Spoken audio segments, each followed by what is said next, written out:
بل انا عين انا اوريك عشان تفهم معي، عشان تفهم معي يا حباني. عين عشان تفهم معي كويس. انا طبعا يعني ما داير اشكك، انا مقتنع انه انا والمجموعه اللي معي اللي فوق دي لاعبين، عرفتها؟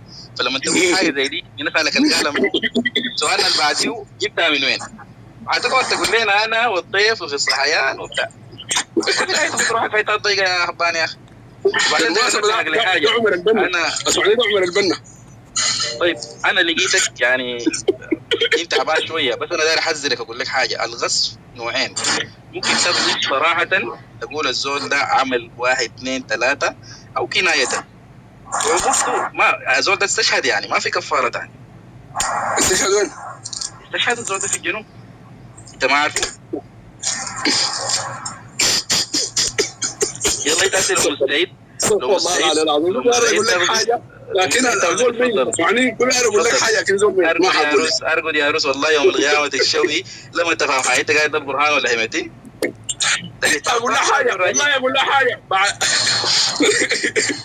والله حداك لو راجل اسمع، انا ما ادري اقول لك لو راجل اغزفه لانه انا ما راجل ما تغزف بيبيك الموضوع ده خليك انه قلت لك انا ما راجل صح؟ ما تغزف اسمع، ما تغزف زول انت الحاجه ما شفتها بعينك يا حفاني، ده ذنبه عظيم والله. انا اقول لك انت ممكن تكذب وممكن تسرق الطعميه واي حاجه، لكن دي حاجه صعبه يا اخي. وتخيل انه الزول ده يكون زول صالح كويس، انت حتكون صعبه يا حباني. الترابي ليه قاعد يروح ظاهر في جهاز الصاسي؟ ايوه انت قلت الترابي، انا من قبل دايرك تغلط الغلطه دي. وريني الترابي قالوا وين. لو جبت الان فيديو او تصريح للترابي في صحيفه او في وسيله اعلام قال الكلام ده، انا من الليله ببقى معاك غحاتي ونبيع الطعميه مع بعض. شفت التحدي ده كيف؟ ان شاء الله. وديك الجواز بتاعي والجنسيه واجيك هناك ذاته في محلك. اديني جواز اديني جنسيه. كنت نصبر بس فوق بس. طيب بدأت تاكل في الطعميه، تفضل يا احمد. الزول ده خلاص فطر ريق ونشف داير ياكل.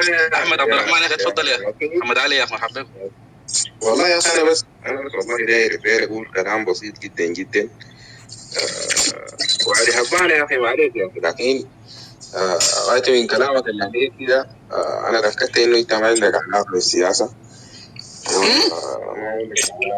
بس عين يا علي حباني الصوت بتاع الاسمع، الصوت بتاع المضغ ده ما ظريف يعني، ممكن اكفي المايك اقول يعني تعال ثاني يعني ما تستعجل. واصل يا احمد. انتهيت لعلوبه معلش.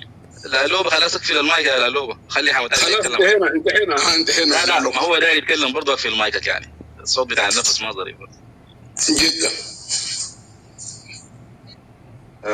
انا غاية تأكدت تماما من كلامك يا علي حباني، كلامك تتكلم فيه من قبل، وكلامك الأخير إنه ما عندك علاقة ما عندك علاقة بالسياسة ولا عندك علاقة بالنقاش ولا عندك علاقة بإنه يعني تتكلم في أمر عام يعني. معليش والله معليش، لكن الكلام ده بقوله لك قدامك بناء على الكلام اللي أنت قلته يعني من قبل، والكواريك اللي قاعد تكورك فيها وروني صوركم وخدتوا لي صوركم وخدتوا لي ما عارف ايه. اول حاجه يا علي حباني هنا قاعد نتناقش في امر عام.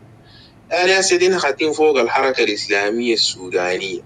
الحركه الاسلاميه دي مسمى كبير وحاجه عريضه جدا جدا، تيارات كبيره وملايين الاشخاص تحت لواء الحركه الاسلاميه السودانيه. لما انت دي تتكلم معاه ويكون محور نقاشك انه خدت لي صورتك انا داير اشوفك، ما بقدر اناقشك، ما بقدر امشي ذاته للحياه الثانيه. لانه انا ما هنا داير اتعرف عليك على حباني، ولا داير اتعرف عليك، ولا داير اعرفك، ولا داير تعرفني. نحن نناقش في افكار، يتكلم عن الثوره السودانيه، بنجي نضرب الثوره السودانيه وافكار الثوره. اجيب لك افكار من وين يا محمد علي؟ اجيب لك افكار من وين؟ ما في افكار. ما قاعد نضرب في علي حباني مثلا، ما قاعد نتكلم في علي حباني، ولا اتكلم في محمد علي نقول محمد علي كويس، ولا سيد كويس، ولا احمد عبد الرحمن كويس. لا لا لا، نحن نتكلم عن منظومه، او نتكلم او بنضرب في منظومه ثانيه فاسده، او نضرب في حاجه ثانيه فاسده. تعال ناقشنا في الحاجه دي. ممكن نفتح غرفة اجتماعية ونكون قاعدين في حاجة اجتماعية، أو نكون دايما نتعرف اجتماعيا، بعد ذاك أنا عارف صورتي وعارف شكلي وأتكلم معي فيديو وصورة وصوت وأديك رقمي، كل الكلام ده في محور النقاش الاجتماعي. لكن أتكلم في سياسة وتتكلم في حاجة عامة، ما شرط أن أنت تعرف. تعال عارفني أتكلم في شنو، داير أقول شنو في الحاجة اللي أنت متبنيها أو القضية اللي أنت متبنيها. دي نقطة. النقطة الثانية برضو ما شرطا إنه أنا أكون مثلا هسه دي حاليا ما خدته، انا في يوم من الايام خدت صورتي، يعني في يوم من الايام زي ده خدت صورته. انا هسه دي في قحاتي عندهم ارقام تليفوناتي تعرفت عليهم في الكلوب هاوس ده. يعني الموضوع ده ما حاجه خطيره، يعني تفتكر انه حاجه خطيره انه الزول مثلا يخد صورته ولا ما انا يعني يخد صورتي، انا قاعد في ارض الواقع يعني بنزل. يعني الواحد الكيزان ده بينظروا مظاهره قدام